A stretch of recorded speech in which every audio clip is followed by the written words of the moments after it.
the flip between the dream of driving for this amazing team and then the nightmare of results that we've had. Ferrari implodes. Hamilton and Leclerc wrecked in Brazil. The Brazilian Grand Prix was supposed to be a critical battleground for Ferrari. Instead, it was a complete implosion. This wasn't just a bad race, it was a disaster movie playing out in real time at Interlagos. 2 wrecked cars, 2 furious drivers, and a team that went from hunting for second in the championship to 4th in the blink of an eye. In just 37 laps, Ferrari's hopes didn't just fade, they went up in smoke. So what on earth went so horribly wrong?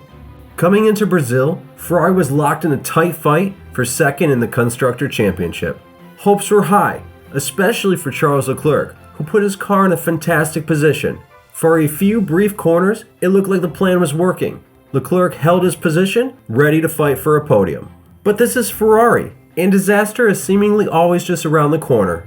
On lap 6, right after a safety car restart, Leclerc became an innocent bystander in a clumsy Turn 1 incident. How brave is Piastri feeling? He hits Antonelli, who hits Charles Leclerc, and Piastri will be up to second position. As Oscar Piastri dove down on the inside of Kimi Antonelli, the two made contact. Antonelli's Mercedes was sent spinning directly into the side of Leclerc's Ferrari. The impact was terminal, shattering the front left suspension and leaving Leclerc's car 3-wheeled. His race was over before it really began, through no fault of his own. It was a brutal, unlucky moment and a dark omen for the rest of the team's day.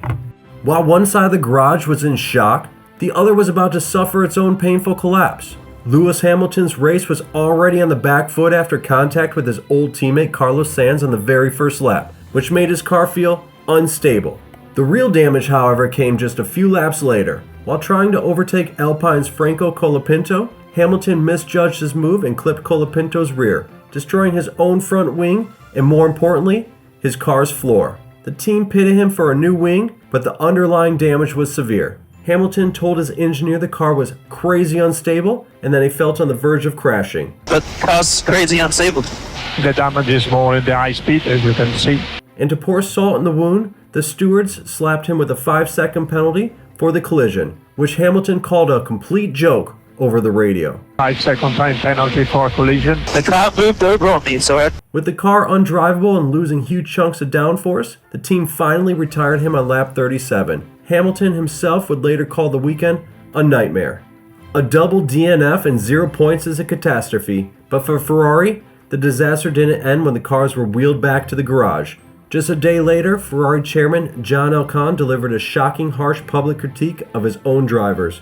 Speaking at an event, Elkann praised the mechanics for their pit stops and the engineers for improving the car. But then, he took a direct aim at his 2-star drivers, stating that they need to talk less and focus on driving. This wasn't a quiet word behind closed doors, it was a public dressing down that sent shockwaves through the paddock. Elkann bluntly suggests his drivers weren't matching the performance of the rest of the team. He even drew a comparison with Ferrari's successful World Endurance Championship team, saying, "When Ferrari is a team, we win."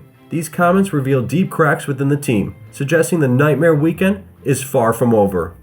The fallout from this disaster weekend was immediate and brutal. Ferrari dropped from 2nd to 4th in the Constructor Championship, now trailing Mercedes. A weekend that started with promise of podium ended in total disarray. 2 broken cars, 0 points, and a public war of words between the chairman and his drivers. The Brazilian GP was a harsh reminder of how quickly things can unravel at Maranello. But now we want to know what you think. Is this just a dramatic low point for a team under pressure? Or are we watching the start of a complete internal collapse at Ferrari?